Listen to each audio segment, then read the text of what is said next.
Now, the AP Top 25 poll is out. Georgia remains 1. There's Michigan, Ohio State, the same.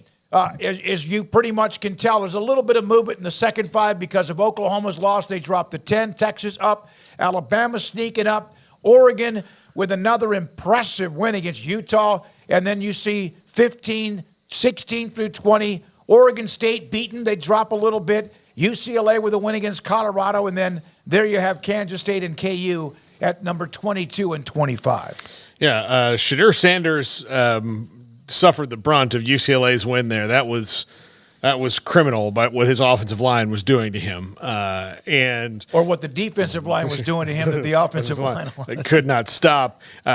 Utah, ran up against Bo Nix in that buzzsaw. And then not only that, but their defense, Oregon's defense is run by Dan Lanning, who's one of the best defensive minds in the country. So it shouldn't surprise you that they're good.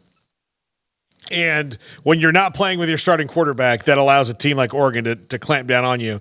And North Carolina, out of the poll, lost 2 games in a row to unranked opponents. And Mac Brown, they might be out of the ACC title picture completely in a week. Yeah, and great Kings. Haynes King with the performance now has beaten 2 top 25 teams this year for 4-4 Georgia Tech. Craig?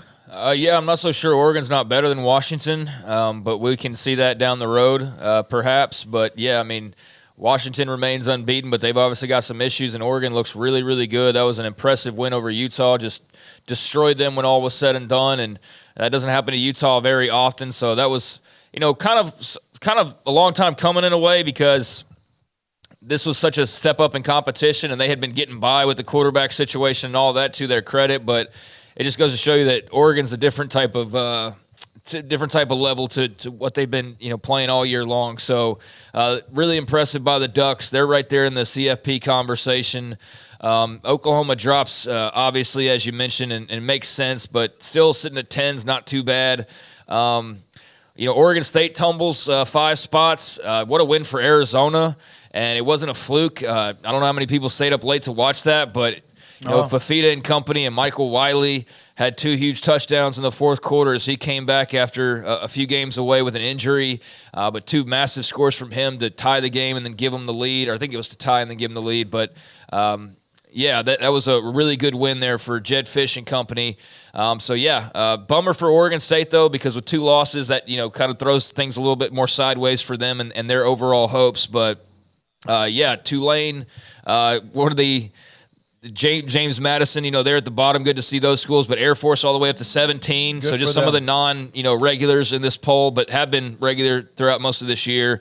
And then, K-State, good to see them back in the top 25, but how long is it going to last? Are they going to jump up a few spots by beating Texas? Or are they going to be right back out of there next week? Kansas, they're at 22, but are they going to hang around there? And that's the Big 12 representation right now is 22 and 25, not counting Oklahoma and Texas. So, if you're conference affiliated, you want them to win this weekend to bump them up further and give the holdovers more leverage as far as their argument about, the future of the league and kind of the direction of it.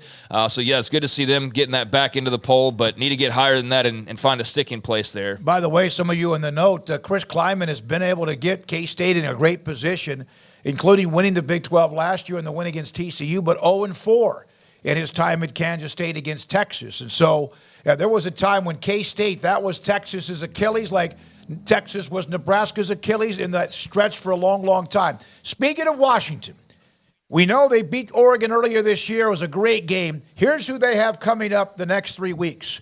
24th ranked USC on the road. They had a 50-49 crazy this past weekend. Utah at home, and then Oregon State on the road in Corvallis. And so they have been winning, but they've slipped a little bit because it's a beauty contest sometimes. They have 3 back-to-back ranked teams coming up on their schedule. Well, and then they have the Apple Cup, which will be bitter. I mean, it will be so. Washington State's really struggling right now. They're struggling, but I'm not that's rivalry week, and things get weird. So we got a break for Rhett Lashley. Yeah. So, that's a brutal schedule. Although USC is not rough. USC Washington final score, sir. Blah blah blah. 76-75, 77-76. So much more to get to. We'll